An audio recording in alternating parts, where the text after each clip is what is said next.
centenas de outros blogueiros, no caso, que fazem o mesmo trabalho, como Francisco Siqueira, Magações, etc.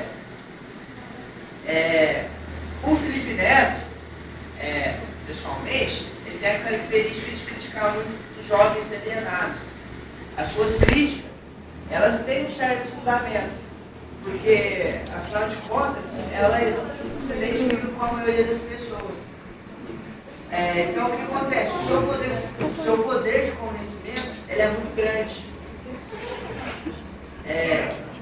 Pois é, o seu poder de convencimento é muito grande. Ele critica muito a alienação dos jovens.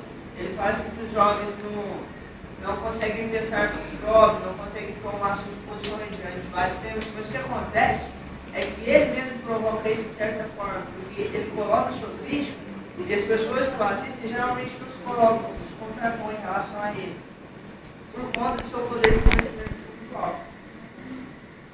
Ele chegou a gerar muita revolta nas pessoas que apreciam, que curtem, que gostam. Quem gosta, elas ficaram revoltadas quando começou a se criticar os seus ídolos, etc. E ele se deu mal muitas vezes por conta disso. Mas o que acontece? Ele tem um problema muito grande, que ele coloca o tema em questão, mas ele não aborda uma solução. Ele não coloca dessa feita. Esse é o grande problema dele.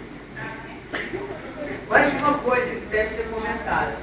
Ele critica muito modinhas, mas ele mesmo se tornou uma modinha.